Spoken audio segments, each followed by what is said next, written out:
we have left the good wine till last. Yes, it's CEO panel time. So it's my pleasure to introduce to you your panel moderator today, John Donnelly. I am sure that most people dialing in know of John. He is an industry legend whom I have had the pleasure of knowing for about 30 years. For the record, John is the Managing Director, Head of Placement, Asia Pacific at Marsh. John, it's over to you. Thank you, Eamon, and thank you for those kind words. I hope that I'm aging like good wine. I hope I'm being cellared well. Good afternoon, everybody, and welcome to the CEO panel for 2021. A special thanks to my panel members for joining. We've got an interesting mix this year. We're joined by two risk and insurance managers from your community, Kevin and Rob. That could set a few sparks flying a little later in the session, at least I hope it does. We've got a lot of interesting topics to discuss and we'll have some time as usual for Q&A at the end. This year, we're also going to address some of the questions that were raised in that outstanding Next Gen panel that was on Monday afternoon. I've had the fortune to watch it, and also I've watched the rerun, and it's even better the second time. So we've picked up a couple of questions there that we're going to put to the panel for you. From my own point of view, the word déjà vu comes to mind as I was having a walk this morning, that I'm going to go back and spend another day sitting in front of my laptop in a room on Zooms. We did this presentation last year on Zoom, so I kind of thought we might be out of it by now, but I think we can say with some confidence that we will meet in person in 2022. So as usual, we're going to begin with a brief summary of market conditions and my view on where we're heading short term. And after that, we'll talk to our panel members about the burning issues that are in the industry. I'm just going to share my screen.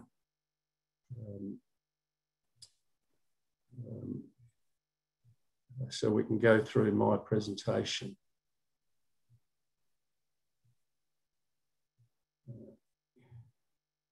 Not going so easily at the moment. There we go.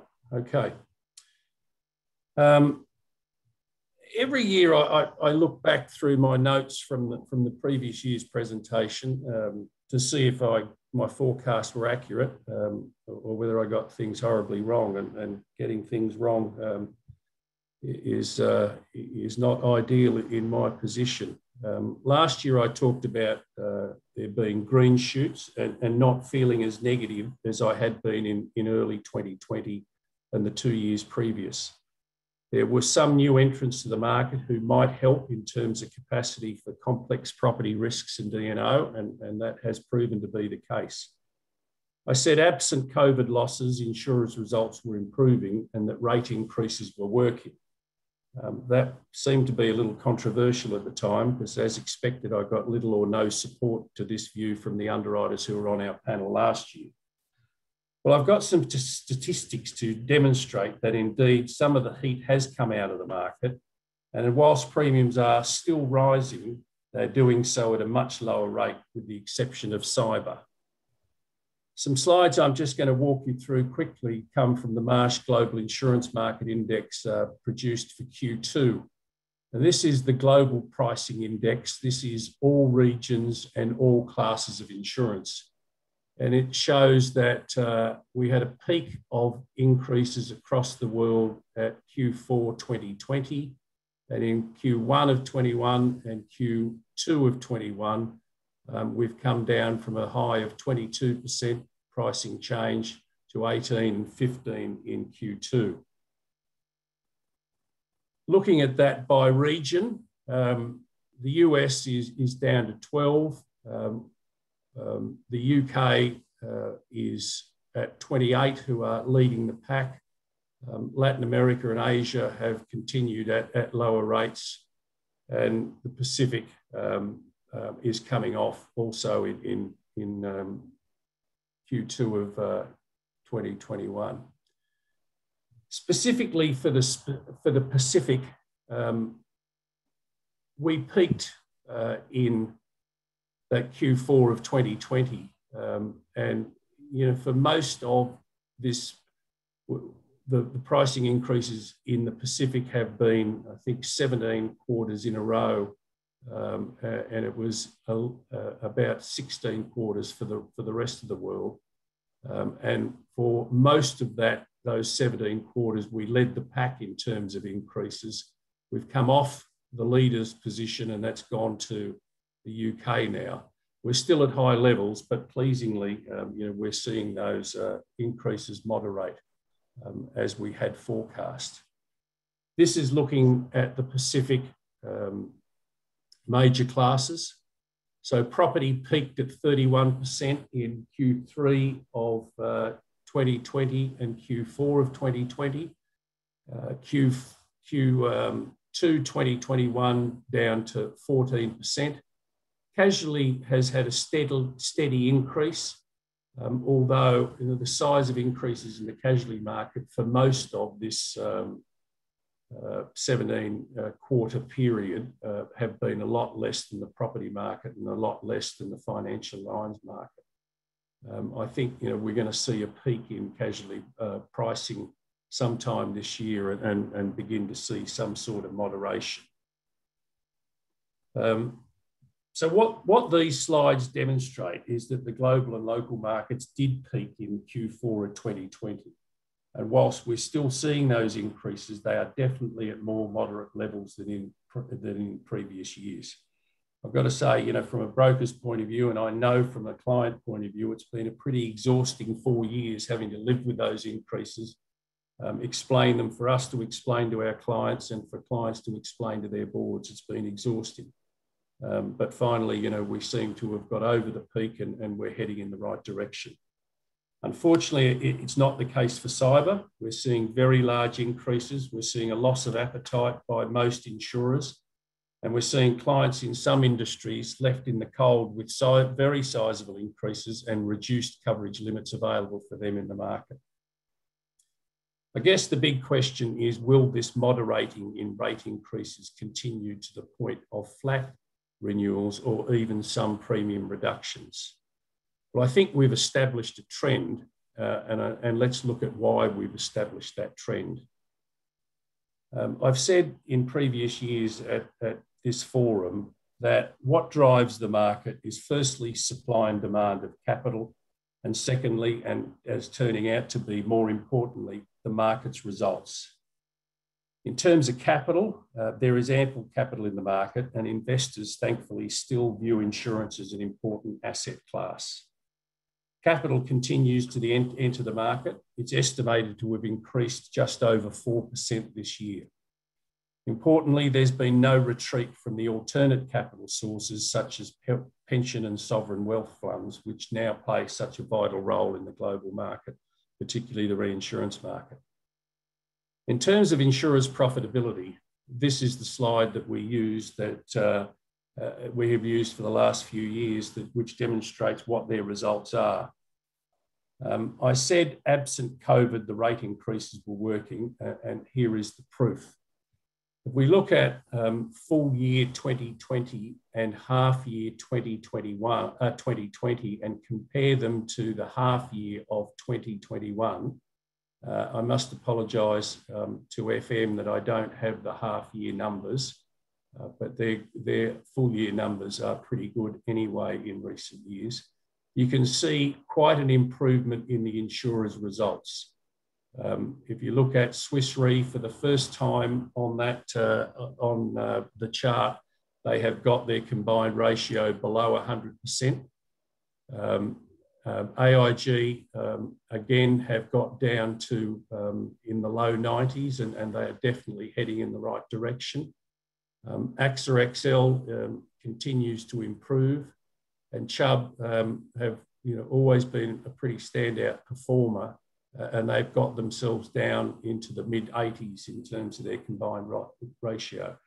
The first half 2020 numbers were affected by COVID, somewhere between 3 and 9%, I think, from memory, of the combined ratio, depending on who you were.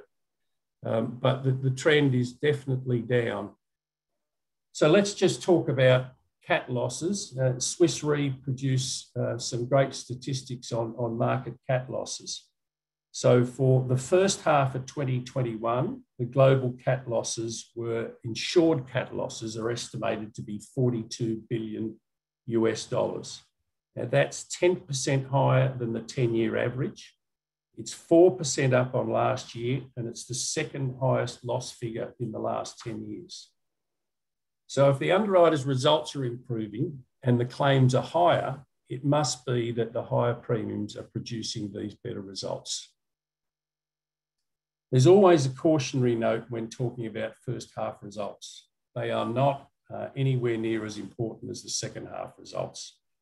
The Northern Hemisphere wind season runs from the 1st of June to the 30th of November. The peak time is said to be from mid-September to mid-October, so we're just about to enter that. Hurricane Ida, less than 2 weeks ago, is estimated to have caused insured losses of between 25 and 35 billion US dollars, according to the latest numbers. We certainly don't want too many more hurricanes causing similar amounts of damage for the rest of this season, or we'll see the market and the market's results back to where they were, and that trend that I was talking about might start to head the other way. So as always, we sit here with great hope that it doesn't occur, and we're all rowing in the same boat. I'm sure the insurers don't want it to happen. Certainly the clients don't want it to happen, and the brokers don't want it to happen. We're on a pretty good plane in terms of pricing, I think. So if we assume, and that hope comes through, that the insurers' results for the full year do have that improved result year on year, we'll then begin, I think, to see some interesting behaviours develop in 2022. I believe that the housekeeping has been completed by the major insurers. If business is proving to be profitable, some will jump from the pack to compete for business, and it is competition that will drive prices down. I don't want to fill you with false hope that the market will universally move down in 2022. However, we have proven by the numbers that the insurers have reached what they are calling their pricing or rating adequacy. History shows that this is the point at which one or two carriers see an opportunity for growth and will start to undercut prices in order to win business. I don't expect that competition, when it returns, to be overly aggressive in the short term. Having fought so hard over the last 4 years to achieve acceptable returns, it's unlikely that they're going to rush to give away those returns quickly. I think another factor in the underwriter's favour is the use of technology now in the underwriting process. The models they use are very prescriptive and only allow pricing movements at the margin.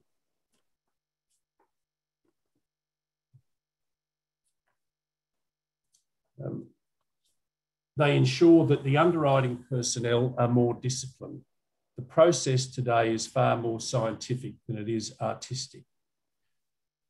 With this, I think we'll see any reductions being more modest than perhaps we've seen historically as the market begins to soften. Unfortunately, there will also continue to be challenging placements in the market. Underwriters will continue to shy away from clients with poor recent claims records. Large catastrophe exposed risks will struggle to find capacity. No carrier is really increasing their appetite for catastrophe business presently, and cyber will be really, really challenging. So in summary, I see the moderating of price increases continuing through the balance of 2021. Subject to the full year results, I see some flat renewals being achievable by the end of this year, and I see elements of competition returning in 2022, which will begin to move the pricing needle in a southerly direction. So all in all, a far more positive outlook than we've seen in the last 4 years. I hope that news resonates with the clients who are listening to us today.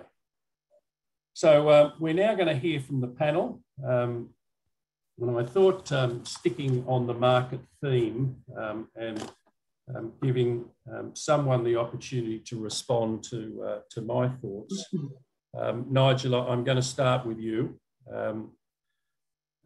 I mentioned housekeeping and housekeeping being largely complete. With what you've had to do at AIG and what you've done in the period you've been there, you're almost like the cleanaway firm.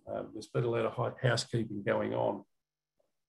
I think we'd all be very interested to hear your views on where you think the market's going. If we just tap our memories a bit, it was AIG and Lloyd's that were claiming credit for leading the market on repairing itself, pushing pricing.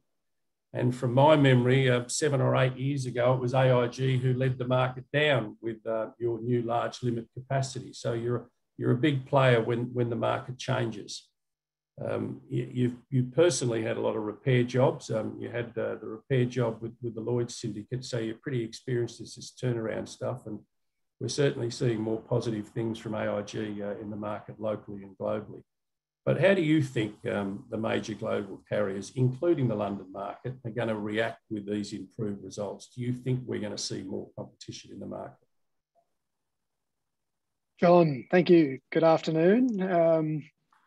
I think this is about the nicest you've been to me in the last sort of 3 or 4 years. So nice to see you on neutral turf. Good afternoon to all the client executives and risk management professionals that have joined, and good afternoon to all my insurance industry colleagues.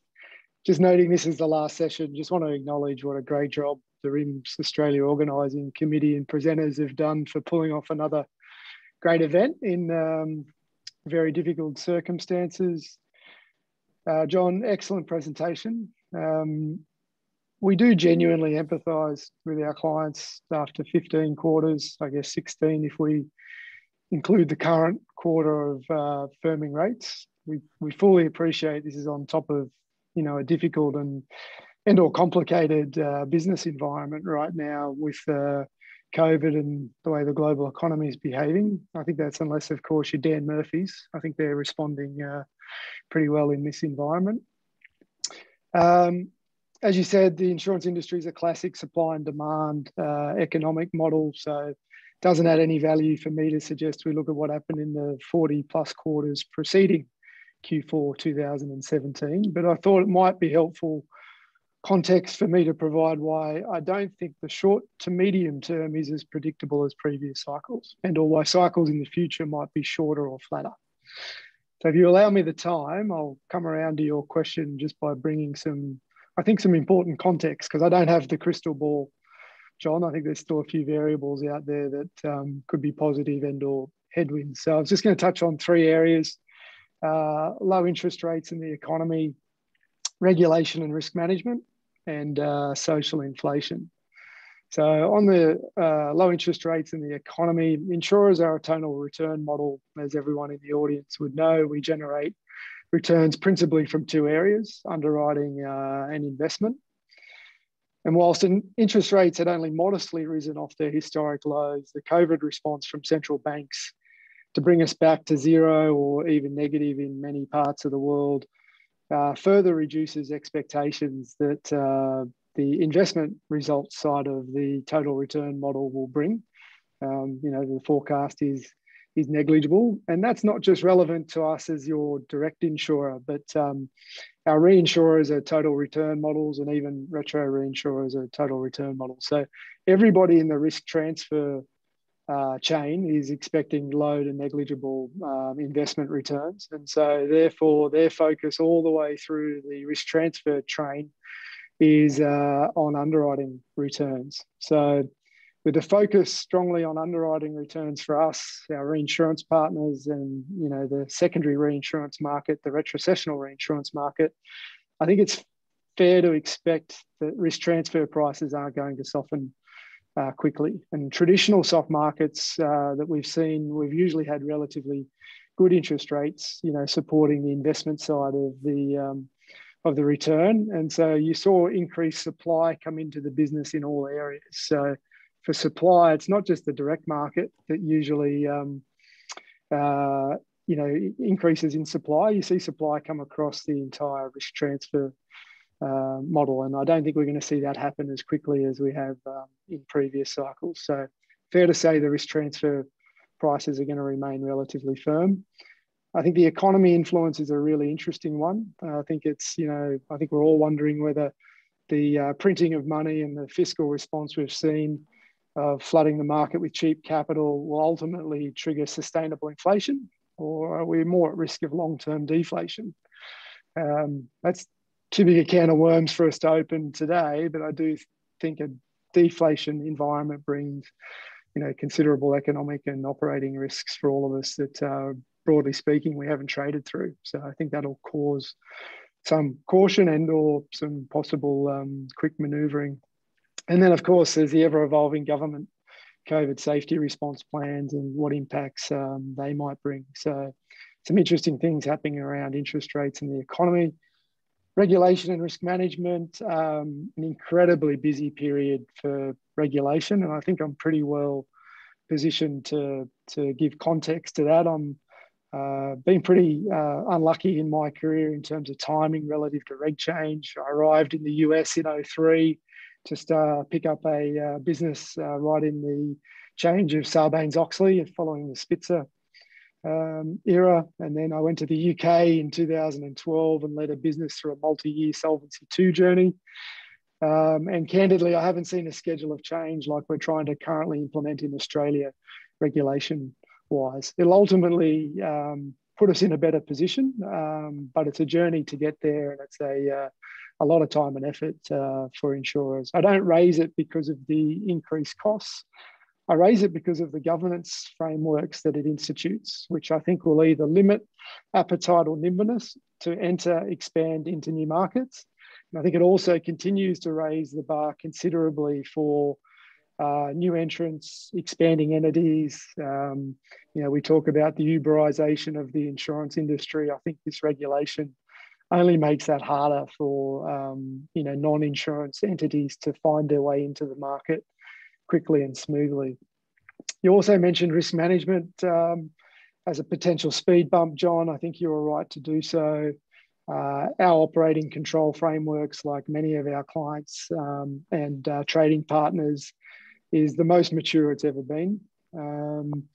And like all industries, our access to data has significantly improved during the last small period of time. So our control frameworks are, as strong as they've been.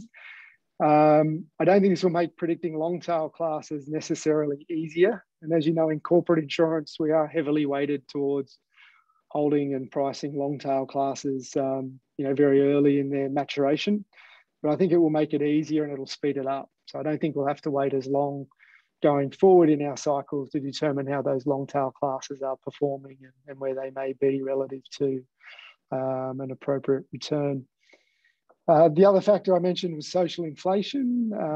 It's not really keeping pace with real inflation. Cost of materials, repairs, labour costs, they're all continuing to skyrocket, whether it be for supply market inconveniences or otherwise. We still operate in a heightened litigious environment. Award levels and defence costs, are still creeping and moving along. And then you mentioned the cyber risk, which I think is an ever-evolving risk that we're all trying to, safely navigate our way through. So, John, that's an answer from me to say that I think the indicators you presented are supportable. There's no question, but I think we're in a more dynamic environment than we've ever been relative to any other soft markets. So if I was to give any guidance, I don't think they're going to be as predictable. I don't think they're going to be trending the same way. And I think we might be in flatter or shorter cycles than we've seen previously, just due to the world's modernisation. So if I was going to reinforce anything, it's an oldie, but it's still the best advice I can provide to clients who believe they have a differentiating risk profile. And that is to engage early with your insurance broker and underwriters. Fully appreciate keeping your own business running safely and profitably is the priority.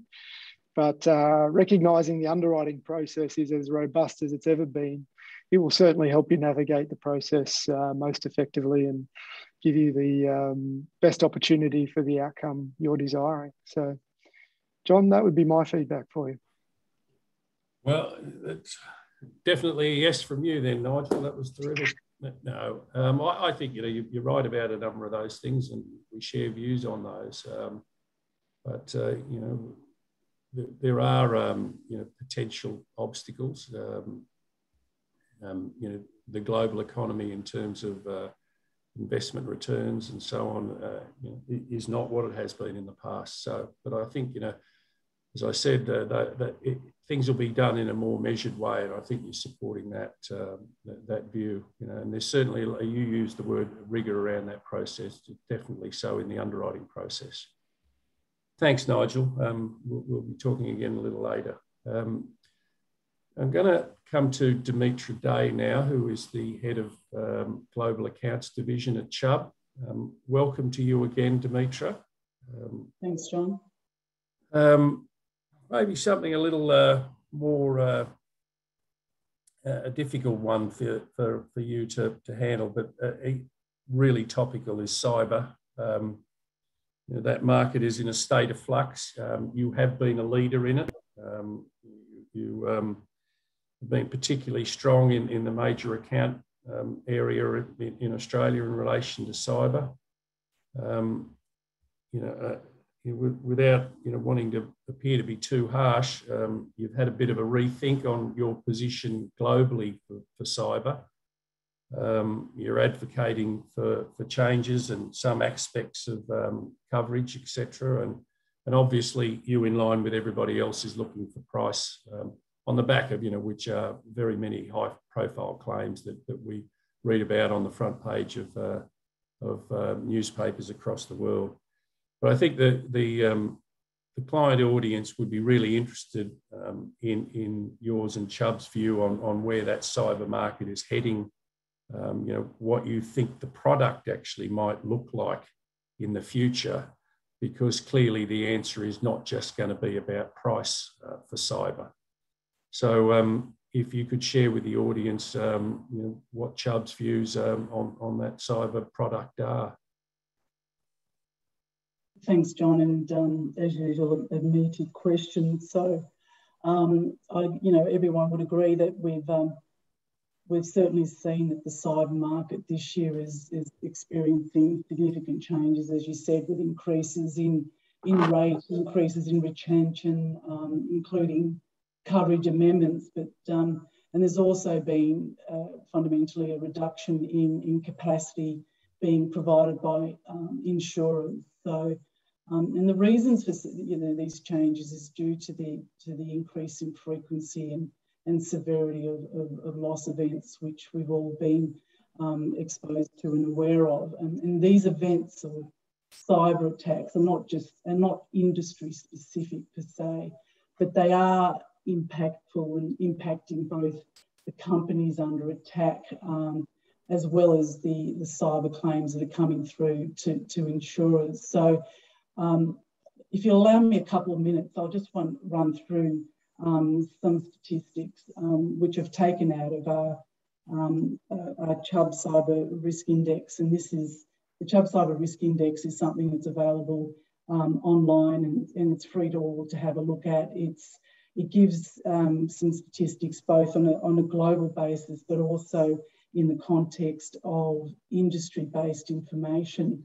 So risk managers can basically go in there and have a look at how they compare to their peers, what sort of claims we're seeing in the specific industry, and also buying habits. So on that basis, from a statistical perspective, so globally, there's been nearly triple the number, or 18,000 new software cyber vulnerabilities published from 2015 to 2020, so in that 5-year span. And in that same time period, more than double, or nearly 1.2 million new malware threats were identified. So, and as has been well publicised, there's been an escalation in ransomware attacks last year, heightened attacks and access to privacy information in the health industry.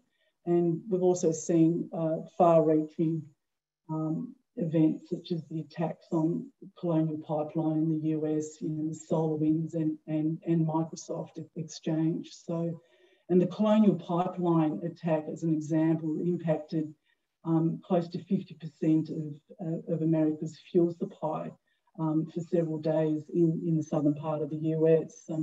And close to home in Australia, there's been some well-publicised attacks on logistic companies, universities, the health industry, and government departments. So we're seeing, you know, the escalation of these events means that, you know, we'll continue to see increases in rate, retentions, and changes to coverage, really, for what we think will be the foreseeable future.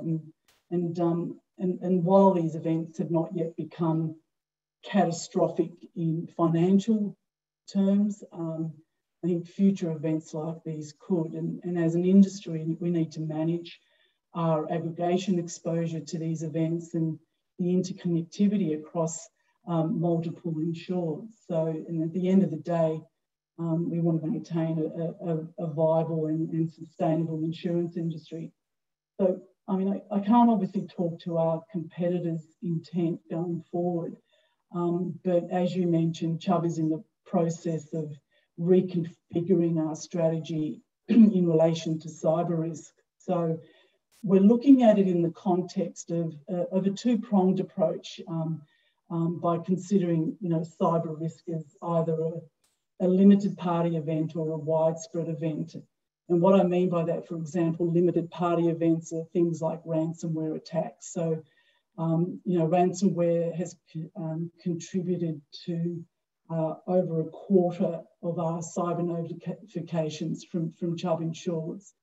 And if anyone gets the Company Directors magazine, this month's magazine has highlighted that the cost to the Australian economy of ransomware attacks in 2020 has been up to $1.4 billion, so significant in size. So most of the cyber industry, cyber insurance industry is really currently focused on managing exposure to ransomware attacks, and this includes managing exposures through sublimits or co-insurance and increasing rates. And to be fair, Chubb is taking similar actions, but we're also focusing on systemic and catastrophic cyber risk exposures and risk management. So, and as I said earlier, we think that given the heightened loss potential from cyber catastrophes, we are focused on distinguishing between limited party events and widespread events. So 90% of the historical losses that we've seen in relation to core coverages will continue to be covered as limited party events. So we're talking about exposures like incident response expenses, first party coverages, third party liability coverages, PI, you know, regulatory fines and the like. So, you know, we'll continue to underwrite for significant attritional risks, but we'll also offer additional coverages for systemic risks with widespread and catastrophic potential as extensions to the policy, similar to what you might see in a parametric arrangement or environment. So really what we're thinking is that we want to give clients the ability to elect the widespread event coverage extensions that relate to their specific risk. And this could be in the context of business interruption or cloud outages or, you know, severe vulnerabilities. So we're looking to price these risks separately rather than having all policies cover catastrophic cyber risks. And you know, most companies are finding it unaffordable given that coverage and costs continue, costs continue to escalate. And I suppose it's similar to the way property insurance has addressed catastrophic risks such as, you know, flood and earthquakes, you know, for a really long time. You know, cyber insurance is no different than property insurance in its exposure to catastrophic events. So, and I don't think this is not just an industry, an insurance industry or a corporate or a client issue. You know, to manage the potential impact of a massive cyber event, I think governments and industry need to also work together with insurers. You know, the federal government's currently coordinating the $10 billion reinsurance pool to cover, you know, the risk of property damage caused by cyclones. I mean, we should be thinking along the same lines in respect to cyber. I think that, you know, exploring broader solutions with government and industry will assist in managing insurance industry exposure and to ensure that we can provide, you know, market stability, you know, as well as, you know, coverage availability and certainty for clients. So, I mean, we're certainly, you know, the cyber market will continue to be, you know, dynamic. In Chubb, we're committed to the cyber insurance market. We, as you said, we've been a leader in cyber globally, and we want to continue to be so. So, you know, we're looking at these changes to the way we approach our cyber product, and you know, as soon as we've compiled those, we'll certainly be communicating it to our brokers and clients. And you know, as I said earlier, the focus really is on the sustainability of the cyber market in both the provision of capacity and cover, but and also certainty for clients. Yeah, I'll pass it back to you at this point, John. Yeah. Thanks, Dimitra. It is dynamic, but not in a good way. Dynamic. It's more like dynamite than dynamic. Yeah, I get, you know, the challenge, you know, we're having as brokers is, you know, it's not just the price, it's not just finding the capacity, but it's getting the market to subscribe on a common coverage basis. You know, the shuffling of capacity in programs is really challenging, and you know, there's differing views. There's a Chubb view in the market, as others have got their own view on the way the cover needs to be, and that's kind of the dynamic that is in the market. And I guess, you know, while the losses are mounting up, or you know, kind of the types of exposures become more known, you know, the market is reacting in terms of coverage. I think we're going to have a little bit of a chat about that a little bit later too, in another question. So Lynette Schulte, she's the Senior Vice President and heads up FM Global's Australian operations. Nice to see you again, Lynette. Haven't been getting out to golf, I understand. Same problems as me, but there we go. Last year we had we talked a little bit about COVID with you, and it's still topical, obviously. I thought that the audience would be really interested in the impact COVID is having on claims, both the cost and things like supply chain. I was reading late last week that the loss estimates from Hurricane Ida are thought to be inflated by up to $5 billion as a result of supply chain disruption from COVID. And the impact that that's had. So what's FM Global's experience in the impact of COVID on supply chain, on losses? And have you got any sort of watch outs or tips for clients? Yeah, sure. So I can, actually, I thought when we had originally talked about the COVID and the BI impact, I was thinking about what's happening in Australia. And the fact, you know, the BI claims that are going on with the Quarantine Act reference and some of the policies. And for FM Global, we have our own unique all-risk policy, which is the FM Global Advantage. So we are different in the fact that we don't reference the act. So, you know, for us, it's just a matter of if you have physical loss or damage, and then you can have a BI resulting loss from that. So we haven't really been privy, or we haven't really been exposed to what's been going on in Australia based on our policy, because it is different than the ISR. Yes. But to your point, we are seeing an impact on the supply chain. And that's obvious even with Hurricane Ida and the fact that everything gets magnified. And so we're also seeing that even from a cyber event, that the supply chain that could be affected from whatever's happening to a supplier maybe influencing or impacting the losses that you're having locally. So one of the things that we have been trying to refocus our clients on is to have extreme scrutiny on their supply chain.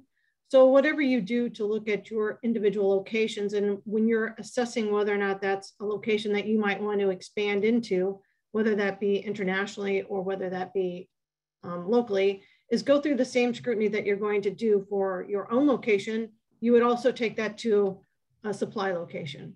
So the fortunate thing is that we have a lot of data in the insurance company industry, so we can provide you with data as to what is going on as far as your Nat Cat exposure, if you're looking to expand into something in Asia, South America, whatever that may be. We have plenty of models to be able to provide you. Flood mapping, earthquake mapping, hail mapping now, you name it, we can pretty much tell you if you have an exposure from any location that you're considering to consider as a supply chain location. So that's one of the areas that we've really been focused on, is trying to get our clients and to really consider the location and their suppliers as much as, and put as much scrutiny as they do for their own insured locations. Yeah. I'm just surprised that that it's such a large element of that loss that they talked about in Ida. And I guess, when you think about, the impacts on COVID on businesses, there's numbers of employees that are missing, so production levels, right through to the logistics and transport side of it are all impacted in terms of getting product or replacement materials for following losses. But really, secondary impacts of COVID that we might not think about, and inflating claims. Yeah. Yeah. I mean, I think a lot of companies are just in a resiliency mode where they're just trying to stay in business and stay afloat. And, hopefully we're going to be moving into the growth mode. But at this point, that just, if you throw a natural catastrophe on what everyone's dealing with and just trying to stay afloat, it compounds it significantly. Yeah. Yeah. Okay, let's bring in the first of our client panellists, Rob Collins, who's the Group Insurance Manager at Qantas. Rob, I guess Qantas must be up there with the most COVID-affected businesses there is. Every day, somewhere in the paper in the first 3 pages. Obviously huge impacts on revenue, profit, staff that we've all read about. And I guess, everybody would like to hear what the plans are for the return to what will be the new normal of travel. I don't think it's ever going to be how it used to be for us. And how well prepared are Qantas for that time, and what can customers expect to experience differently to the past? Obviously, you're having these discussions as an organisation, and plans are going to get rolled out. Yeah, thanks, John. So like the bulk of the tourism industry, we've been heavily impacted. I think our revenues over the last 18 months from COVID's down about $16 billion. And we think it will probably be down about 20 billion before the end of this year, before we start to see what we hope is some light at the end of the tunnel. Pre the lockdowns that happened in May, we were getting back to some degree of normality. We had about 80 to 85% of our normal passenger bookings going through domestically. We obviously didn't have an international network as such, so that's something that we are, I think, like everybody else, looking forward to bringing back on stream. At the moment, the government is still talking about, the federal government and certainly the New South Wales government are still talking about bringing international travel back, ideally before the end of this year. So we've got bookings open from the 18th of December. At the moment, on a very limited network, that's really to the UK, the US, probably Singapore, New Zealand when the bubble reopens, and Japan. So those are what are being called green countries, and very similar to what the US and UK and Europe are referring to countries according to a classification of either red, green, or amber. So those areas, those countries that have high vaccination rates, and we're generally talking 80% plus vaccination rates, would be deemed as green zones. And the hope is that we'll be able to fly internationally from the end of this year or very early into next year on a limited scale. I don't think it's going to go back to normal immediately. I think there'll be certainly changes that'll happen. I think there'll be changes in both the way the leisure market operates and also particularly the way the corporate market operates. So internationally, we'll have things like a vaccination certificate, and it will be like on your passport, you'll have to show that you've got a visa to enter certain countries. You'll need a visa to travel. Most countries are saying that they will only allow either fully vaccinated people or those that have gone through and can prove that they've had either the antibodies previously from COVID or they've had a series of tests and negative results. So, yeah, there's going to be a few hoops to jump through.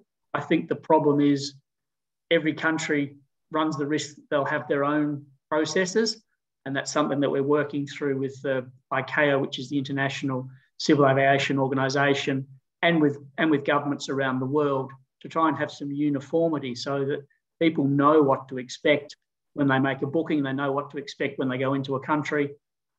One of the things that we really think we have to try and avoid is this process of quarantining people. We think that that's going to make it very unattractive to travel, and people will want to know that they can travel and at the worst come back, quarantine at home, not for 14 days, probably for perhaps 7 days or maybe not at all, depending on where they've travelled to. So that will then, people will start to feel like things are getting back to a bit of normality. I mean, we're seeing in the US, some of the US carriers are reporting 80% load factors, and they're back to about 88% of their normal operations. So, there is light there. We're seeing in the EU that there's a lot of travel coming back. Australia's probably, I wouldn't say 6 months behind, but we're certainly behind the 8 ball with our vaccination processes. So the government's got a lot of catching up to do, but the government are doing a lot of work, and we're spending a lot of time talking with Department of Foreign Affairs and Trade about how they could reopen the borders up. I think where we see some concern is whether all of the states will be on board at the same time. We're seeing Queensland and Western Australia premiers sort of stepping back a little bit from the 80% vaccination rates that would have otherwise expected to open everything up.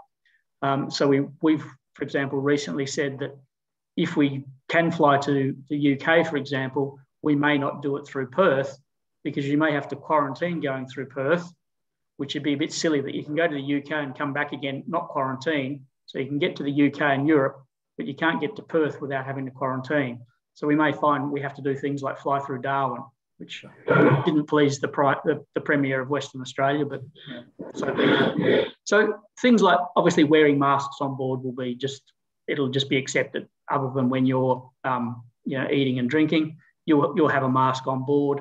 There'll be a lot of protocols around what the crew can and can't do in terms of serving food and beverage. So there's a whole program being done. We have fortunately, our own chief medical officer within Qantas, and he runs a team of aviation medicine. And we've been developing over probably the last 6 months or so domestic programs for caring for people on board the aircraft. And you will have seen that we've come out and said that all Qantas employees, whether they're frontline facing or not, must be vaccinated.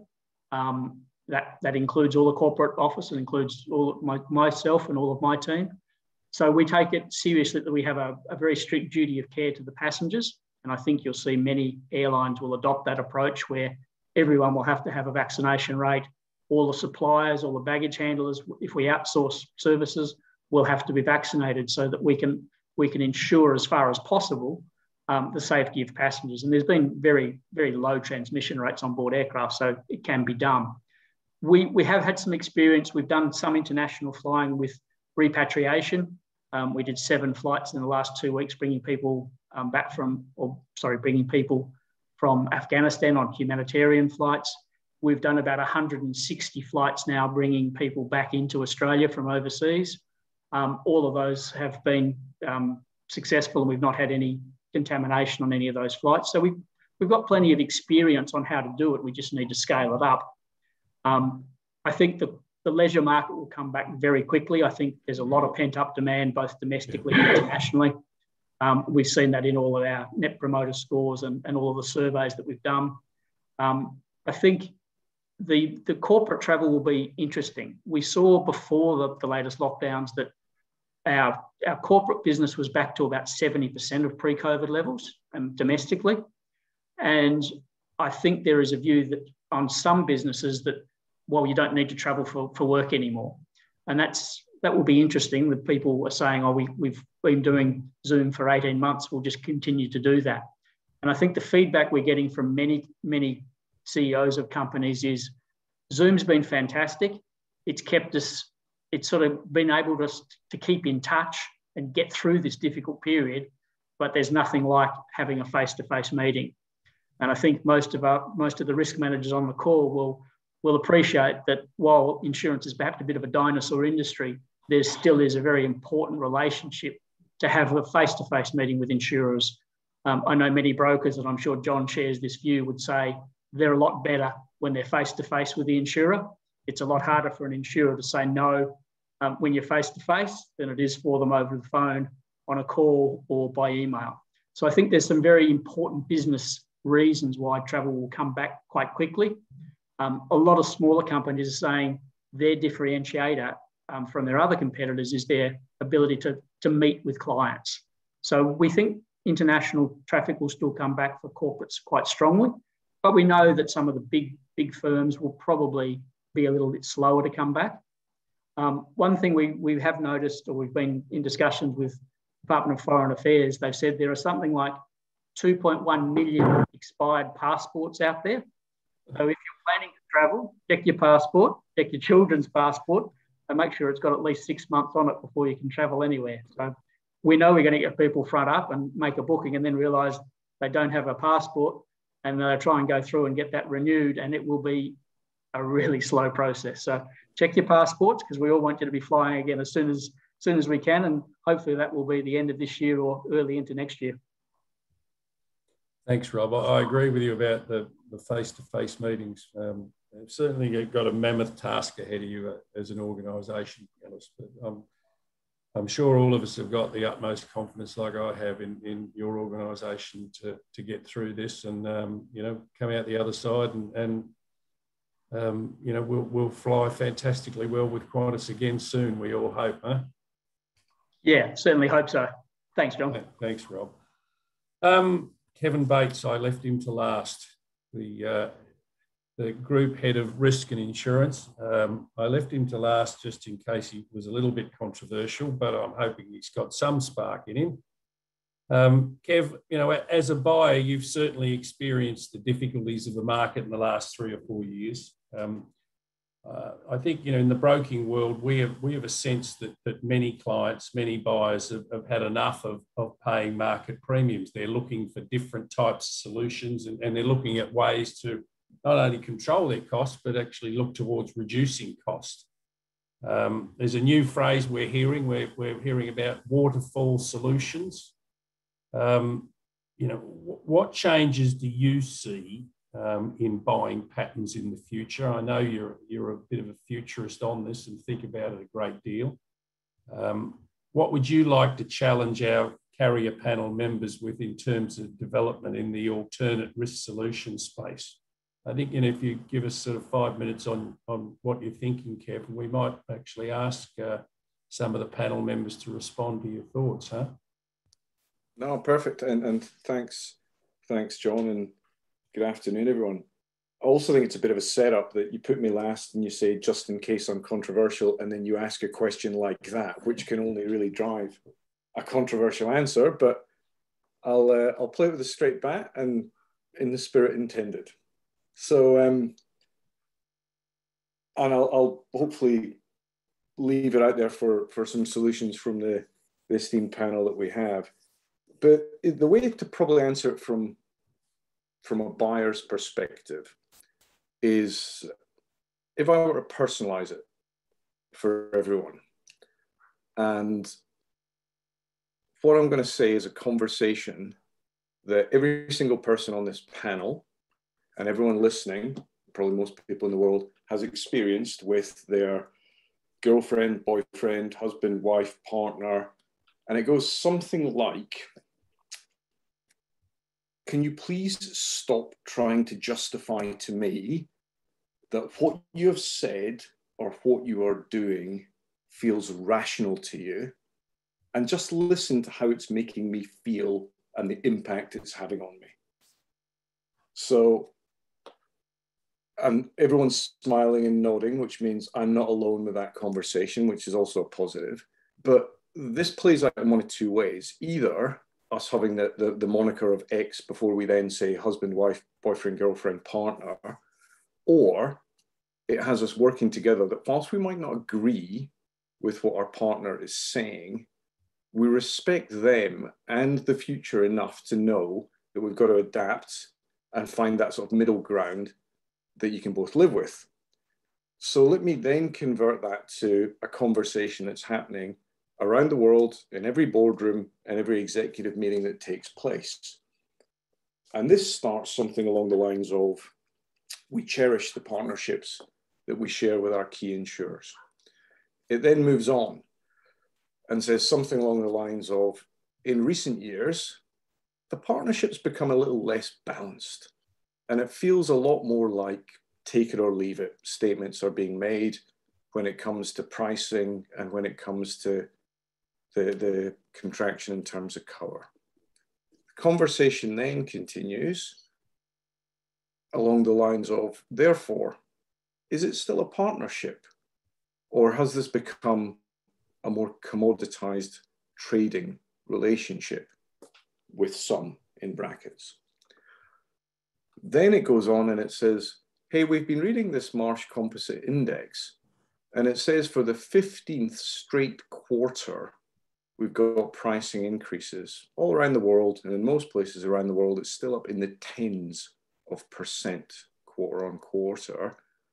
And then it goes on and says, hey, unless I'm misreading this, every single insurer, bar none, is posting record results, evidencing extraordinary profits. So the conversation then finishes along the lines of, have they gone beyond adequacy and redressing the balance? Question. So I do say it to be provocative and controversial because that's the way the question was lobbed up in the air to me. So appreciate it in that context, please. And you have to understand that it goes to this, it's not about the insurers justifying why pricing continues to increase, etc. It's about listening and finding the world in which we can live in, because what we will then find is you go to something that, you know, has been said by largely everyone. You listen to Rob, and Rob said, my business is looking very different now to the one that it looked 18 months ago or 2 years ago, and how we will operate will be very different. So you look at Rob's insurance profile and you think, he's going to have a very different program going forward. And unless that can be created in partnership, it's not going to be fit for purpose. And Rob's going to have to find some very clever ART specialists to come up with something novel in order for Rob to continue trading in the way that he wants to, in a manner that is not commercially prohibitive for him. I then look at a cyberspace in terms of Demetra, and I still question whether, you know, how the cyber product's going to end up. What does it really want to be when it grows up? But I definitely agree the government has a huge role to play in that, whether it be a ARPC type Commonwealth guaranteed back, whatever it looks like, I don't know the answer, but it has a role there. But then, you know, go to what Lynette's been saying around supply chain and around the flood mapping and the depth of information that's available there. I am seeing a lot more sharing and partnering with partner insurers, but not with an end product in mind. It's not evidencing anything other than you've got some interesting information now. That's really helpful. it's not altering pricing or it's not altering terms or anything like it. And then the thing that Nigel said around, which again goes to Rob's, because I had scribbled down here. And for those of you who know my client relationship executive in Marsh, you'll appreciate that I like Sean in a room, because people find it much harder to say no to Sean in person than they do over Teams. But I think that's true just of underwriters generally. They find it a lot easier to say no. But Nigel made the comment around early engagement. I encourage you, if you want to differentiate risk, early engagement. The sad truth is, from last renewal, and Rob, we've shared this conversation, you and I, before as well, that's not true. Because what we found is, because of the way that the underwriters have been operating in a COVID environment, they're operating just differently. So we can get submissions out to the market months in advance, and conversations can take place with underwriters, and they'll say, well, I haven't even looked at it yet. I just haven't got there. And that's just because of the nature of working in a COVID world and environment. So ordinarily, Nigel, I'd agree with that. When we used to do it all face-to-face, it was much easier to differentiate your risk. You could get things out early. You could sit down. You could have a conversation, lots of back and forth. The simple truth is, from pretty much every single underwriter I have spoken to, it's been relayed to me, is we haven't looked at it yet. So differentiating your risk in this world, in this market right now, doesn't work as it used to. So to square the circle back to JD's question around ART solutions and the like, I think that all of the good stuff that we're hearing is going on in all of the major insurers around the world, and certainly the Lendlease strategic partners and the brokers out there. Some great stuff going on, but it probably needs to move a little bit faster in terms of what a new solution looks like, because before we know it, we'll be in a post-COVID world, which will be living with COVID, and our risk profiles will probably look very different. And if the pricing has become so prohibitive, we won't be buying as much. We won't be buying the same. We will be finding other ways to protect ourselves. We will be retaining different risks. We will find different ways to transfer risks. And that will be a crying shame to what is an industry that is very smart, with enormous amounts of data and expertise. But I think we need to redress that and again, go back to that conversation that every single one of us has had with either our existing or prior partners, depending on whether we listened or not, which is, stop trying to justify to me that what you've said or what you're doing feels rational. Listen to what it's doing to me, the impact it has on me, and how it's making us feel. So that's my non-controversial answer, JD. Hope I wasn't on mute. No, I've done that often enough. Let me just pick up on a couple of things you said, and perhaps ask our underwriting panel to comment. I think, did you use the words obscene profits? Did you use obscene? There was an adjective, but extraordinary, I think I said. Whatever it was, but you know, it was a strong adjective. I'm not sure the numbers bear that out particularly, Kevin. But certainly profits, you know, have improved, as I said. But I'd be interested on, let's ask Lynette FM is a mutual, you know, and you're not actually driven by profits, but from a pricing point of view, you do sort of play the market generally. So, you know, how do you balance that, you know, profitability aspect, being a mutual and being a participant in the market? Well, I guess I would start with addressing Kevin's comment. I'm going to start with Kevin's comment regarding the flood and the natural catastrophes, and because there is a lot of perception regarding pricing, and that pricing is getting us to where our profitability is, but it's really a combination of not just pricing, but it's also terms and conditions, as you pointed out, as far as perhaps you're having to take lower limits, perhaps you're having to take a higher deductible in some of these natural catastrophes exposure areas. But it's also, for us, it's also risk improvement. So in addition to just we're trying, to your point, the increasing pricing is not sustainable. This is not something that our clients can continue to absorb, and we recognize that. So as we always have as a mutual company, we are trying to help our clients become more resilient, and that's all about risk improvement. So there are means, and if you had listened or able to watch Mike Honeyball's presentation on our research campus, we do have a lot of great products that are out there that we've approved that can reduce the risk. And I really feel that we would encourage our clients each and every time, if you had a choice between paying more premium or just alleviating the risk or improving the risk, we will pick improve your risk each and every time. To us, that's the more consistent way in which we can get this market to be something that is good for us, but also as good for our clients. And to your point, John, as far as a mutual company, that's what we've always been about, as far as just trying to work to improve your risk. Because really, when we have a good combined ratio, it's not a reflection of we've been so smart about what we do. It's really a reflection of our clients, and that they have also been doing the risk improvement to eliminate the losses, and we just have less losses. That was an L word I was going to say wrong, but we essentially have less losses, which is reflected in our combined ratio. That is the key to our success. It's shown over and over with a lot of these natural catastrophes. You can have buildings sit side by side that we've come in and the client has done what we've asked them to. They've secured the perimeter of their roof next to a building that sits exactly the same size, same location, and they have a total loss. And our company is back up and running because they've done what we asked. So to me, that's the basis of what we are as a mutual company. And that will be what we will always be trying to strive for, not necessarily more premium, more premium, more premium. It's really about getting the best risk. Yeah, I think Mike got across that testing extraordinarily well by firing that 2x4 out of the little cannon thing. I thought that was, you talk about an illustrative example. It was on the money.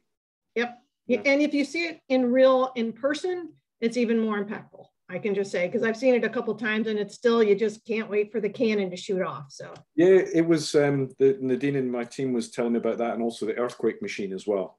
Apparently there's a few funnies to be enjoyed there. Yeah. Yep.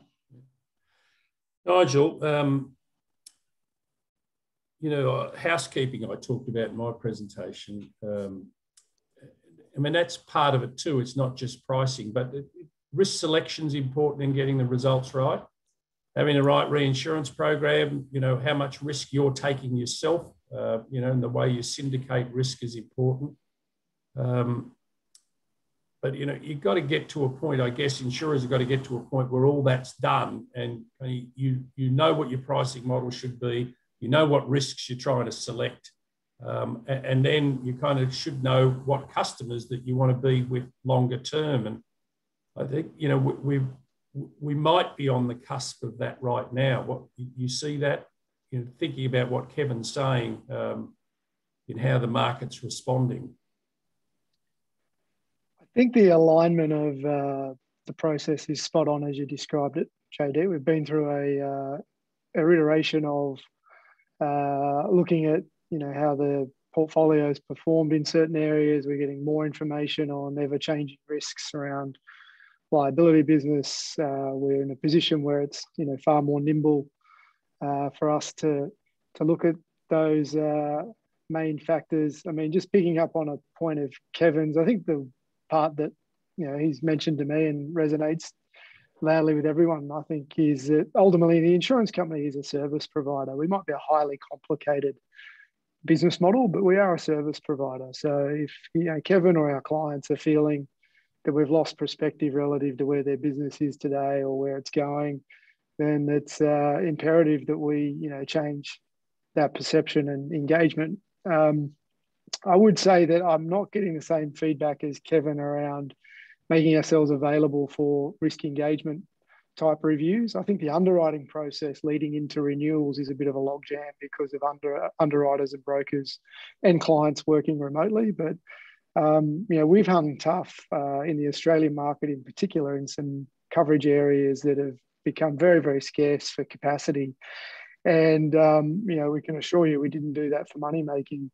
purposes. We did it with an intent to try and provide or continue to provide a critical coverage or coverages for our client. And the amount of client engagement that we've had around those areas, I think, is significant. So I'd like to change Kevin's perception there. I think early engagement with organised these type of sessions, focusing on not the underwriting renewal information, but the risk profile changes, the risk profile of the organisation, I think still can happen, quite efficiently, even in a Zoom environment. There is just one factor I need to mention, though, is that, Kevin was specific on his admiration for Marsh and Sean Willis as his broker. At the end of the day, it is a professional services market in terms of competition. And so Kevin, I only got to know him recently over the last 18 months, but one of the leading market risk managers. And his role with his organisation is to continually, balance the firm's risk requirements with the insurance market and looking at the perfect balance between loyalty and value. And then he's got an ultra professional organisation with an abundance of information at their fingertips to help drive that process in Marsh. So I don't think we'll ever fully get to where there isn't some commercial tension between the way that the business transacts, but I do believe that we've got to do a good job of recognising that we are a service provider at the end of the day, maybe highly complicated, and doing a good job of listening to our clients and what they're looking for. Nigel, just for absolute clarity for you, I referenced you on that point because you raised it, not because it was your organisation that was delaying, just for absolute clarity. No problem. I think I'd like to think I was speaking back on behalf of the market too. I think from what I can hear from our colleagues, I think we are genuinely trying to make ourselves available to meet with risk managers or client or insurance facing executives to really understand what's changed. I mean, the Qantas example is perfect. I mean, how much change that business has gone through, and then trying to predict their exposure model for next year. I mean, it's going to be very, very difficult. So I do say that we've just got a huge amount of empathy for that, and we're going to have to do our best to be front and centre to help navigate what's going to be an up and down environment in terms of economic circumstances. Yeah, well, we love that commercial challenge, Nigel, on the broking front. In fact, we thrive on it. Well, looking at the time, I think we should move on to a couple of questions from that Next Gen panel from Monday. Let's pick a couple and move them around our panel. Quite a big one, I think. How do organisations balance their increasing commitments to ESG in a positive way versus balance sheet returns for their shareholders? I thought I'd start with you, Dimitra. Chubb have put out some statements in relation to ESG in the last 12 months, and there's some movement there, and everybody who comprises the whole market is facing this challenge. What can you tell us? You think about how we would balance, how you're balancing that commitment to it and still trying to make the shareholders' returns? Yeah, thanks, John. Great question. I think certainly the focus for every organisation these days is on ESG, and one of the commitments that we've made from a Chubb perspective is and focusing on the world's perspective in relation to and the most recent IPCC report. How do we get to net carbon zero emissions by 2050 or 2030? And a few years ago, our CEO Evan Greenberg released a statement saying that will, particularly in the context of the coal industry, that will no longer underwrite the construction and operation of new coal-fired plants or new risks for companies in the coal area where they generate more than 30% of their revenues from either coal mining or energy production from coal. And so we've also stated that from our existing insurance. So for existing coal plant risks that exceed this threshold, that will be phasing out our provision of insurances by 2022. So that's a pretty big statement, and we've been working very closely with our insureds on that basis to try and manage some of the elements that arise from that, because at the end of the day, we've still got some significant insureds from a coal mining perspective, or even from a utilities perspective, that need capacity, and someone's got to provide them with capacity on a go-forward basis. But I think also that's, again, as my previous comments when we were talking about cyber, I think it's very much contingent on us as insurers, as an industry, and to work with government on that basis. So from a governance perspective, it's for us it's a front and centre issue as an industry. We've got so many issues in the context of maintaining regulatory compliance. We've been very much this week alone we've had internal training for our staff for breach and incident reporting, which is being enhanced in respect to what sort of reporting requirements we have, and that will commence, and APRA's basically stated that will be focusing on those, I should say, ASIC from 1 October. So there's increased obligations there. There's the unfair contract terms legislation that we're all dealing with as insurers. I mean, we alone have had to work through 8,000 policies on that basis just to try and make sure that we're complying with unfair contract terms legislation. And continuing on from that, there's the enhanced issues when we're talking about litigation, right? And trying to manage that exposure both from a claims perspective and from a broader industry perspective. And from a social perspective, I think one of the things that that's certainly been pronounced for us in the context of how we respond, particularly in this current pandemic environment. So last year we supported our insureds in the context of the property policies and in relation to coverage for exposures relating to vacant premises. For our SME portfolio, we rolled over our rates to support some of our to support our insureds in the SME space. We've contributed quite a bit to pandemic relief fund, including supporting vaccinations in third world countries.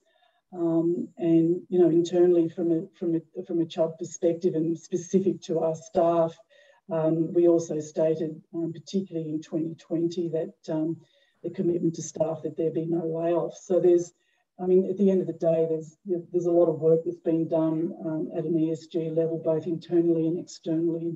And for us, it's the ongoing process and of communicating to clients, and such as Kevin and Rob and our partners, because ultimately we know that our insureds have choice, and I think the best thing we can do is put our best foot forward. Yeah. Thanks, Dimitra. I mean, it's obviously a challenge for everybody in the marketplace. Lynette, have FM Global got an ESG strategy?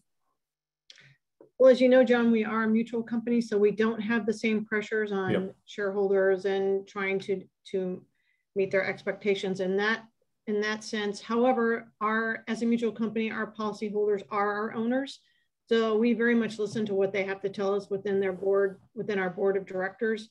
One of the things that we've obviously always been focused on is trying to help our clients with their policies, and even with a lot of the natural catastrophe recommendations that we have, positioning those more into the space of climate resiliency, as far as we can help you be more climate resilient. You can put into a portfolio. This is what we have done to help become more climate resilient. And we're just trying to craft some of our messaging to better fit what they could go then and present to their board to say, this is what we've done from the asset schedule that we have.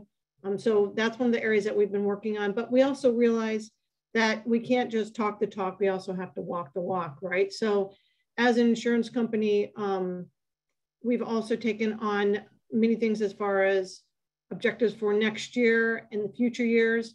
I do feel like we've got a pretty strong corporate social responsibility committee. We're very focused on that. And we've got the FM Global Foundation that matches any contributions that we might want to give to, for instance, from the bushfires, we contributed $50,000, which the company matched, the recent flooding that occurred in New South Wales and Queensland. So we are obviously trying to do our part, but I feel like we're all just trying to do the best that we can. And there's so much more that we can do. And we're just trying to assess all the different areas that we have a footprint.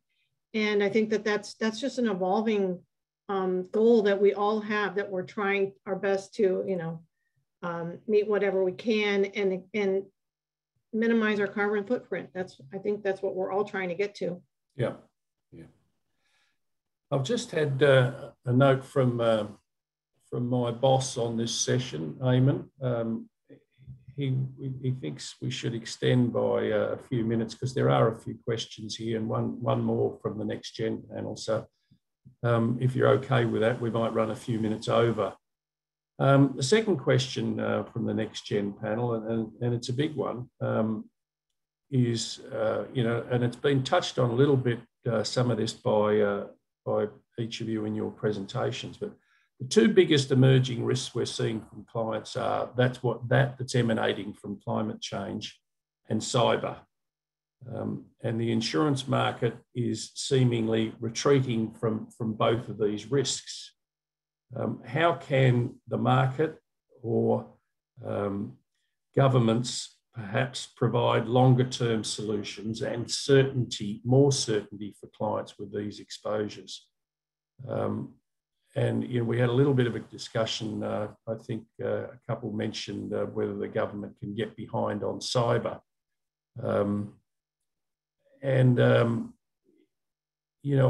I just wonder, is this more a symptom of the market, the retreating from these risks? Do you think that as the market softens and underwriters become more competitive, they'll start to look for catastrophe business again? To the levels that they were previously? Will the cyber market settle and pricing, or are we going to need to put some sort of fallback positions in place that support the market? What say you, Nigel? John, I think it's going to be a little bit of a marriage of all of those factors, but I'll try and piece together a quick answer. I think our shareholders, they're effectively looking for us to have risk management plans for, the areas that we entertain, from a risk transfer point of view. And I think, the exponential nature of, the cyber world. I mean, if you go back and look at some of the charts as to where we were in, say, 2001, 2002 to where we are today, just in terms of, number of handsets or sophistication of networking and the amount of upgrades we've seen from where we were in terms of how we transmitted electronically back in the early 2000s to where we are in 2021. It's just been such a quickly evolving landscape that, it's taken us all today to say that we've got half reliable models for windstorm and earthquake, right? And that's because we needed more data. We needed data sets to come into the real events to come into the data sets to help us, make predictions. And I think it's those risk management factors that are driving insurers in a, world whereby we are, more organised than ever in terms of our operational structures to, look to find answers to those issues. That said, I think low interest rates, as I said, provide some macro hurdles for the industry, but I think it also provides an opportunity. I think if we can look nimbly to a lot of this capital that is sitting idle in investment markets, and as you mentioned earlier before, they understand our industry better than ever. They're looking for efficient pathways in to take on alternative risk. There may be good avenues for us to consider in a low interest rate environment, how we help, non-traditional capital sources come in and play a role in supporting the insurance industry as well.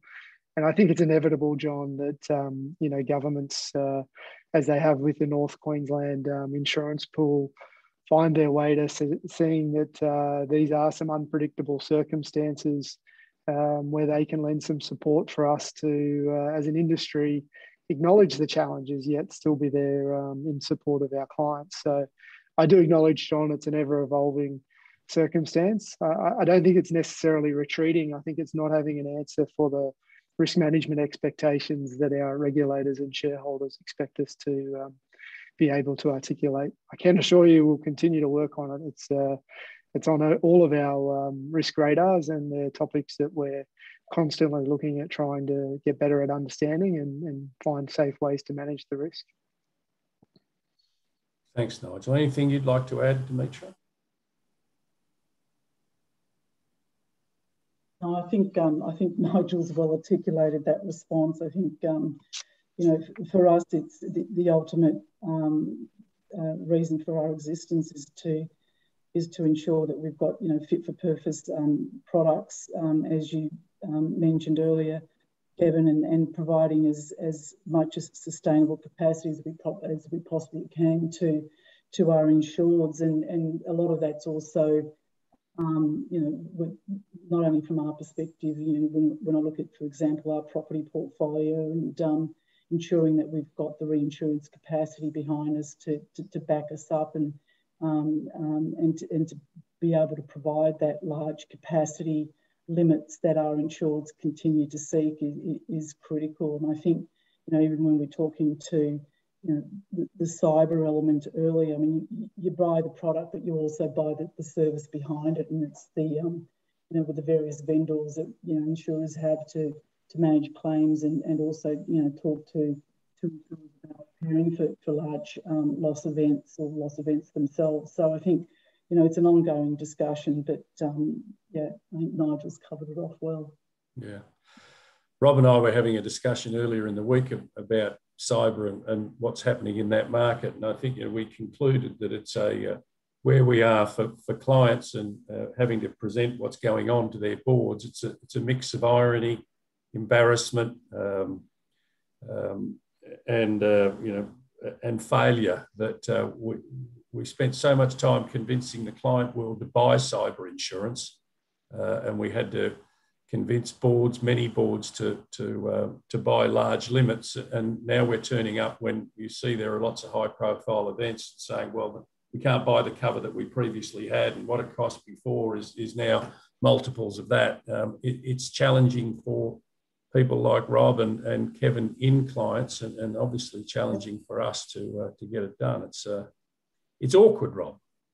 Yeah, I think we run the risk of all the insureds, the insurer and the brokers of losing credibility when we're going and talking to our CFO and our CEO and our board to say, we've spent years convincing everybody why we needed to buy cyber insurance and getting approval to do it and explaining the business case and getting our IT department to be open and upfront about their issues.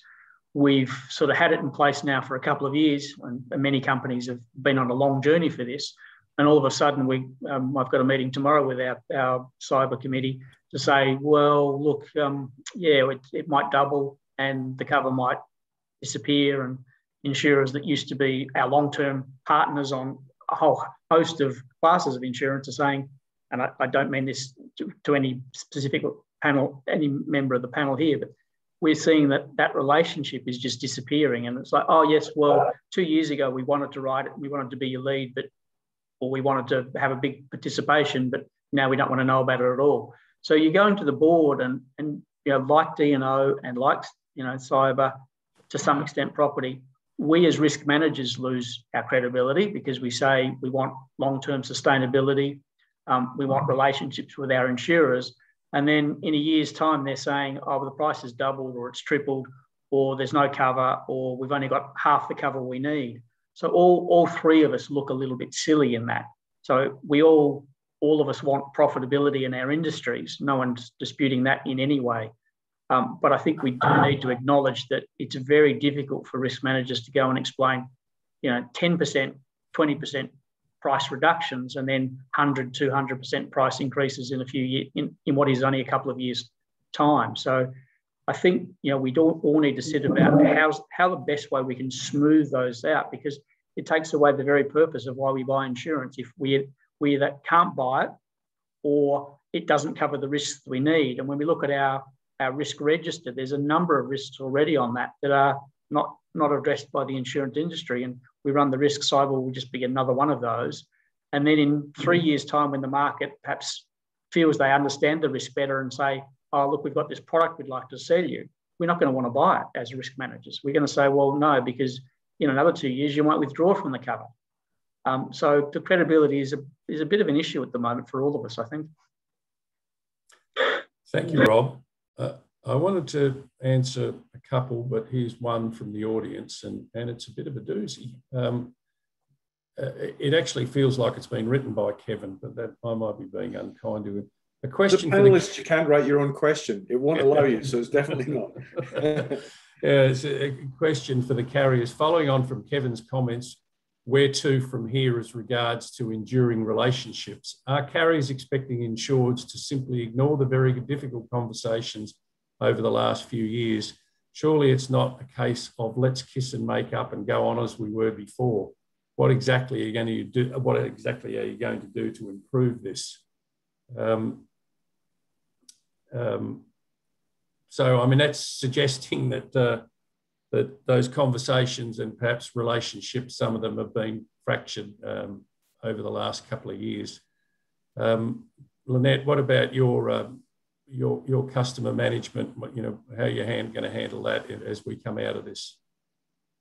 Well, I'm hoping that through this, through the hardening market, that our account managers were very forthright and transparent in describing what exactly is going on. And hopefully what we'd like to do is provide a plan as to how we get to the next step, right? And the next step is, how do we get some risk improvement done? How do we improve the risk? And that all leads to, how do we get to a sustainable rate?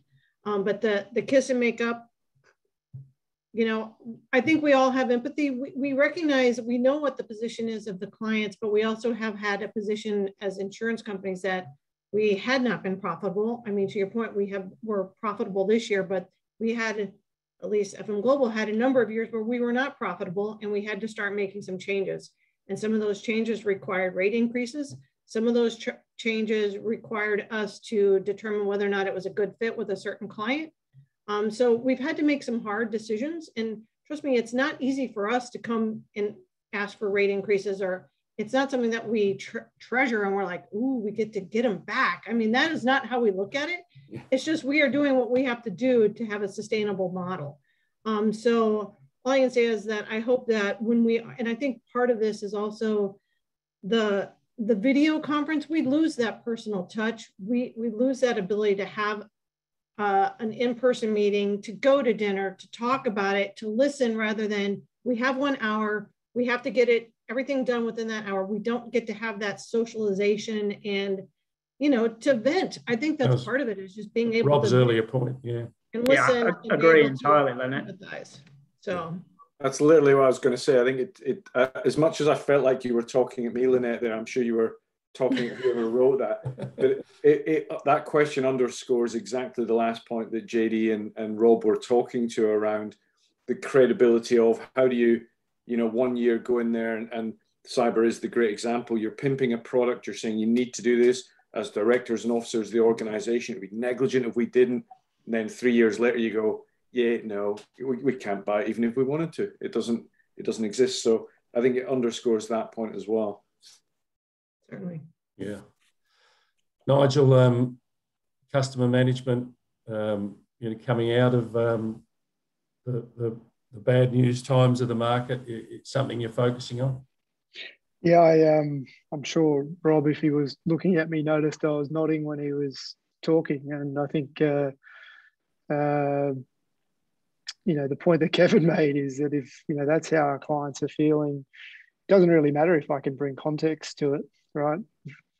An ever-changing landscape that we were asked to provide a product for, that we did, and the exposure base has changed significantly, or we lost a lot of money. It doesn't matter. That's how our client is feeling. So I get the credibility point. I think we all strive to try and be that consistent partner, and I'll just support Lynette's point. It's not like we go into it in any way, shape, or form trying to disappoint our clients or trying to suggest that they've done anything necessarily wrong. Because if we were to bring context to it, I think that's the justification that isn't really being looked for or wanted. So taking the audience question in the right spirit, I think for us, getting out there and just continuing to make ourselves available and have the dialogue and, not necessarily explain context, but try to provide ways forward. And I think that's where, we may have been a little stagnant as an industry while we went through our repairing period, that we'll get back on the front foot. I don't think there'll ever be a circumstance with emerging risks where we don't have to go through an ebb and flow. That's happened forever in insurance, whether it goes back to hurricane insurance or whatever. 15 years worth of data for cyber just isn't enough. I mean, that's just the reality in terms of how that market is working. And I know that our clients understand when they're looking at the front end of their business, that when they're managing profitability, they're looking at, what changes they need to make up and down to preserve the outcomes that they're looking for. So that commercial tension that we're always in the middle of, trying to strike that right balance between value and loyalty, is always going to be there, just by the way the dynamic works with professional risk management division, super impressive insurance brokers and insurance carrier trying to, do the best we can to support our insureds, yet obviously answer to shareholders. So, John, I can tell you it's not lost on us. We know that we need to be out there and listening and trying to see what we can do to move forward appropriately, because we're not going anywhere. We're well capitalised as an industry. We're here to continue to try and support. I'm sure we'll never get it perfect, but we're definitely going to make ourselves available. Thanks, Nigel.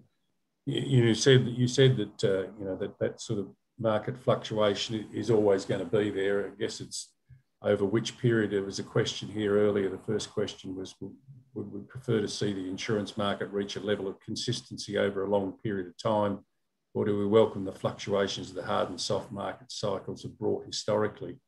I don't think it's a matter of welcoming it. It's just an inevitability. It's a certainty that's in the market, because we are actually just trading a commodity, which is capital, insurance capital. And every commodity, the price fluctuates based on supply and demand issues and cost of capital, etc. And it's always going to be there. I think, you'll find that actually the price over a period, you can find a period. Sometimes it's a period of 15 years that the price is actually level over that period, but it is there. And I'm afraid there's very little that can be done to change the way markets react to the pricing of a commodity. I think, and John, it's that long tail nature too. A lot of our business at this end of the insurance market is long tail. So we're pricing risks today with 6 or 7 year horizons in quite volatile areas like litigation circumstances. So there is always going to be an element of, we don't know exactly where we are at today just by the nature of the risks we assume. Yeah. Well, I've gone 2 minutes over the extra time that Eamon allotted me. I'd like to thank all our panel members for today.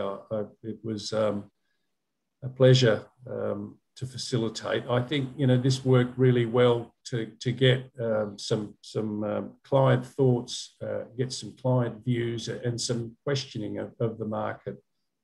So Rob's contribution and Kevin's contribution to the panel, I think, was really valuable this time, and I'm sure we'll continue to manage that into the future.